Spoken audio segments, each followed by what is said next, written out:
আসসালামু আলাইকুম রহমতুল্লাহ। বন্ধুরা কেমন আছেন?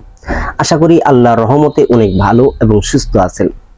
আজকে আমি এমন একটি ভিডিও নিয়ে হাজির হয়েছি যে এই ভিডিওটা সকল মানুষের প্রয়োজনে আসবে, সকল মানুষের উপকারে আসবে। যে আপনি জীবনে কিছু ভুল করতেছেন, এত বড় ভুল করতেছেন যে আপনি এমন কিছু কাজ আপনি করতেছেন যে আপনি জাহান্নামের রাস্তা, আপনি এই দুনিয়া থেকে জাহান্নামী হওয়ার কাজ করি আমি জানি না, যে আপনি কিছু এমন কাজ করতেছেন তার কারণে আপনি মৃত্যুর পরে শুধু জাহান্নামে আল্লাহ তাআলা ফেলে দিবে। এমন কিছু কাজ আপনি করতেছেন, কি সেটা? এটি কিছু কথা বলবো। যে অনেকেই কিন্তু আমরা সাধারণত মানুষ কিন্তু জানি না, ভিডিও ইউটিউবে দেখা যায় হাজার হাজার আপনার বশীকরণ, তাবিজ, কবজ বিভিন্ন কিছু মানুষে আপলোড করে রেখেছে। তো যদি কোনো ছেলে হোক, মেয়ে হোক, কিংবা যে কোনো মানুষই হোক, কোনো কবিরাজ হোক, এই ভিডিওটি সকলের কাজে লাগবে। দেখা যাচ্ছে কিছু ছেলেরা আছে যেমন 16, 17, 18 এরকম ধরনের ছেলেরা অনেক মেয়েদেরকে ভালোবেসে পছন্দ করে, তাদেরকে বিয়ে করতে চায় কিংবা সম্পর্ক করতে চায়। তার জন্য তারা কি করে, ইউটিউবে একটা ভিডিও দেখেন, একটি মন্ত্র সে দেখে যে এই মন্ত্রটা পড়লে অমুক মেয়েটা 1 ঘন্টা 2 ঘন্টার ভিতরে হাজির হবে, এটা দেখেন। তারপরে অনেক চিকিৎসা বিষয় হোক, যে কোনো বিষয় হোক, যে আমরা মুসলিম যারা আছি তারা যে মন্ত্র পাঠ করি তাহলে আমাদের ঠিকানা হয়ে যাবে জাহান্নাম। তাই বলবো যে মন্ত্র থেকে আমরা বিরত থাকবো। যে মন্ত্র কাদের জন্য, মন্ত্র কি, বিষয়টা কেমন মন্ত্র, এটা আসলে আমরা কিন্তু সাধারণ মানুষ জানি না। মন্ত্রটা আউশ করে আমরা পড়ি, কিন্তু মন্ত্রটা আসলে কি সেটা কিন্তু আমাদের ভিতরে জানা নাই। এটাও কিন্তু একটা কোরআন অক্ষরের মতন দেখা যায়, মন্ত্রটাও সেটাও কিন্তু একটা অক্ষরের মতো দেখা যায়, কিন্তু কথার যে উল্টা সেটা কিন্তু আপনারা বুঝতে পারতেছেন না, আপনি গুনাহগার হচ্ছেন। তাই আমি বলবো আপনি জেনে বুঝে তারপরে একটি মন্ত্র হোক বা একটি দোয়া হোক আপনি জেনে বুঝে পাঠ করবেন। যারা মুসলিম আছেন তারা কখনো বশীকরণ, তাবিজ, কবজ, নকশা আপনি জেনে তারপরে কাজটা করবেন, তাছাড়া করবেন না। যদি আপনি করেন তাহলে আপনি জাহান্নামী হয়ে যাবেন। আমি চাই না, আমি একটা মুসলিম, আপনি একটা মুসলিম, আপনি জাহান্নামে যান, আমি চাই না।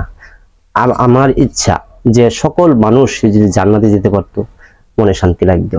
তো যাই হোক, আমি বলবো দেখেন যারা মন্ত্র পাঠ করে, এটা হলো হিন্দুদের জন্য কিংবা অন্য অন্য ধর্মের জন্য যারা আছে তারা মন্ত্র পাঠ করবে। আর যারা আমরা মুসলিম আছি, কোরআনে আমল আছে, অনেক আমল আছে, বশীকরণ, মন্ত্র, তন্ত্র, যাই কিছু বলেন, কোরআনে যেটা আছে এর উপরে কোনোটা নাই। এটা মনে রাখবেন, কোরআনে এটি সত্য, এটা কাজ করবে 100%, কিন্তু আল্লাহ প্রতি বিশ্বাস রেখে আপনার কাজ করতে হবে। তো মন্ত্র কি জিনিসটা, এটা একটু বোঝার জিনিস। দেখা যায় মন্ত্র হলো যে আমরা সাধারণ মানুষ না বুঝে পাঠ করতেছি, এটা আমরা গুনাহগার হচ্ছি। শুধু গুনাহগার না, জাহান্নামী হচ্ছি। যে ব্যক্তি কুফরি কালাম করবে তাকে আল্লাহ শাস্তি দিবেনই, এটা নির্ধারিত শাস্তি দিবেন। কুফরি কালাম, আল্লাহর সাথে শিরক যে করবে। তো যাই হোক, এই দেখেন মন্ত্রের মধ্যে এমন কিছু উল্লেখ করে, আমি কথাগুলো উচ্চারণ করতে চাই না, কারণ আমি উচ্চারণ করব না। যে আল্লাহর বিরুদ্ধে কথা বলে, যেমন রাসূল পাক সাল্লাল্লাহু আলাইহি ওয়াসাল্লাম বিরুদ্ধে কথা বলে, মা ফাতেমার বিরুদ্ধে কথা বলে, যেমন আরো ফেরেশতা আছে, অনেক ফেরেশতাদের বড় বড় ফেরেশতা তাদের বিরুদ্ধে কথা বলে থাকে, যে মাথা খাওয়া, এরকম সাবজেক্টে কিছু মন্ত্রের মধ্যে পাঠ করা হয়। এই কাজগুলি যে ব্যক্তি করবে তার ঠিকানা হবে জাহান্নাম। তাই বলি যারা মুসলিম আছেন তাদেরকে আমি বলছি আপনারা কখনো কোনো মন্ত্র পাঠ করবেন না, দয়া করে। কারণ আমি চাই না যে আপনি একটা গুনাহগার হন, জাহান্নামে যান।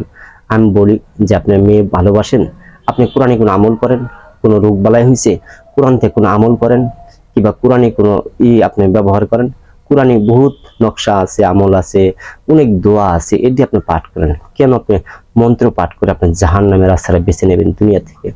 তাই না, আপনি মৃত্যুর সময় কিন্তু যারা এই মুসলিম যারা কুফরি কালাম করবে কিংবা মন্ত্র পাঠ করবে, মৃত্যুর সময় অনেক কঠিন হবে, যা তার জানটা বের হতে যাবে, অনেক ভুগবে, অনেক কষ্ট করবে।